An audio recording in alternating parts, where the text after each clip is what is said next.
Hello, everybody. Today I'm going to talk about one of my favorite Ayurveda tools in my little Ayurveda toolbox kit.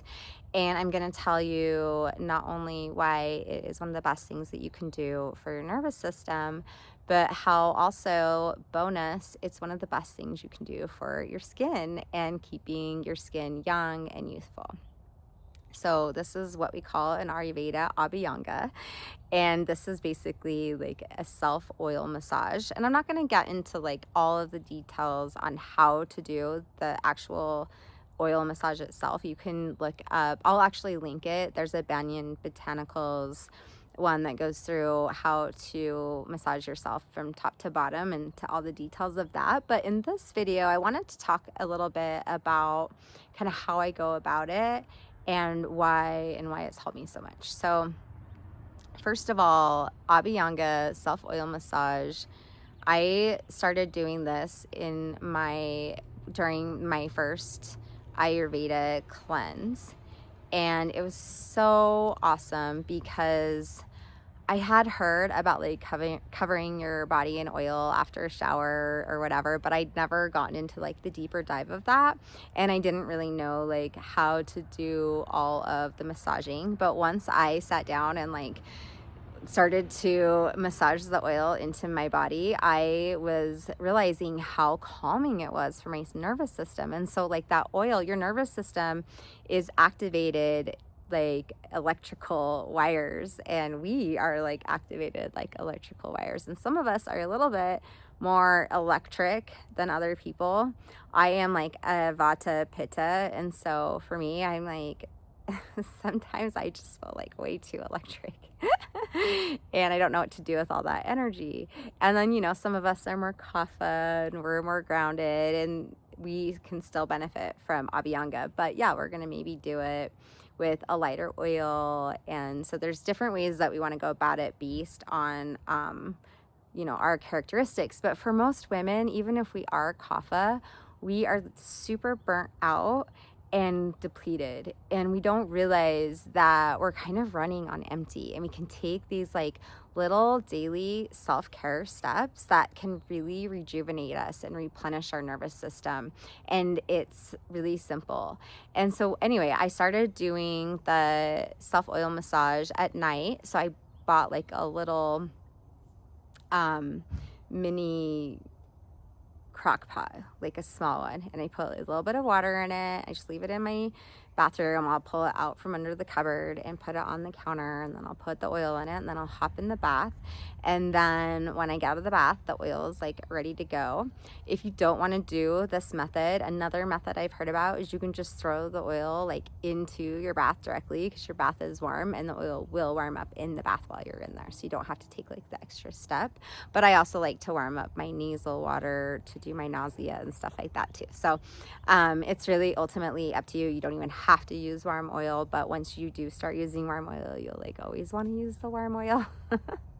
Anyway, so take your bath, and I get out, and then I will dry myself off completely, and then I'll oil my whole body, massaging everything. And this takes about 5 to 10 minutes depending on how much time I have. Sometimes I can like sit there and really take like 10 to 15 minutes and do it, and then other times I don't have very much time at all, and 5 minutes is going to suffice just fine. And then I have Abhyanga clothes that I put on after, and I just let the oil soak into my body for like 30 minutes, and I just walk around in my Abhyanga clothes. Now, some of us, we might not like that feeling of having oil on our body. And so you can go about this in a completely opposite direction. You could first oil the body, and then you could hop in the shower, and then you wash off the oil. And that's going to still have really good benefits for your skin and for your nervous system. But if you actually let the oil soak into the body, it will calm us down more, and it will have more benefits on your skin as well. And most of us, let's face it, we're living in like a very Vata world, and we don't have a ton of grounding anyway. And so most of us can benefit from actually just letting ourselves sit in oil. And really that will help correct a lot of this like Vata energy that we all have. And so anyway, then as soon as the oil is absorbed into the body, you can put on your regular clothes and go about your business. But what I noticed immediately is that after I do Abhyanga, I feel way more grounded, and my nervous system doesn't feel so reactive. It's like a way of really grounding all that energy. But I have been doing this now for 2 years, and it's almost like my skin is reversing in age. As like a couple years ago, I was very like, oh no, my legs are turning into like, you know, they're aging. I can see the skin aging. And I was like, it's happening. And now here I am 2 years later, and my skin is completely different. And I just wish I would have known this my whole life. So wherever you're at, it doesn't matter whether you're in your 20s, your 30s, your 40s, your 50s, like starting Abhyanga today is definitely the move. And I like to use sesame seed oil in the winter. I will cut it actually with almond oil because it's kind of not as thick, but you could do just all sesame, you can do all almond, you could do coconut, whatever oil you are gonna like and love. I just want you to do that oil. But sesame oil in the winter is just like such a luxury if you can handle smelling like a salad. Just kidding. You will smell a little bit like a salad. But it really does feel so good, and it doesn't last that long. The smell dissipates. Anyway, so I get mine from Whole Foods. Like, I don't buy any fancy oils. You're welcome to buy any fancy oils you want, but I just buy the organic 365 from Whole Foods and just use that. It works great. But yeah, you can always use the finest oils, and that's even better, I'm sure. But it doesn't have to be expensive, and it doesn't have to be fancy. It can be just very basic. You can get the oil from your local grocery store. I recommend at least getting organic, but do whatever you want to do.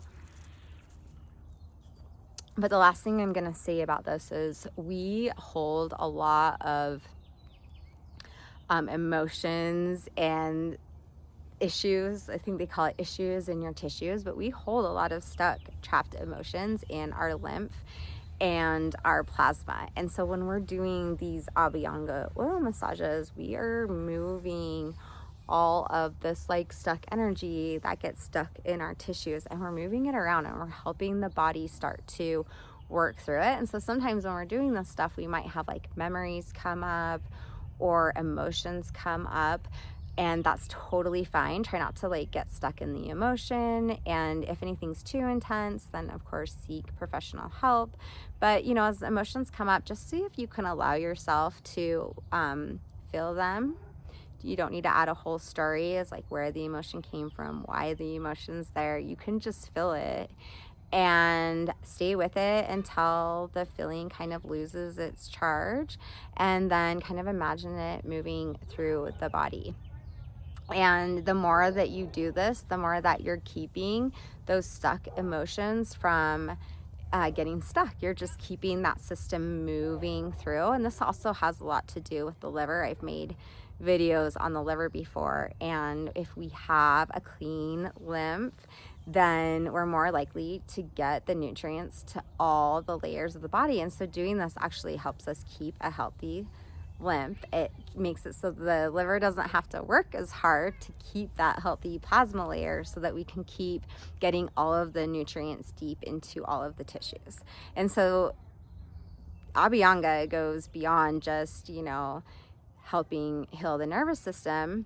It will also help improve your skin, and on top of that, it will help improve that first Dhatu layer of plasma and lymph, so that you have a healthier, more movable surface layer.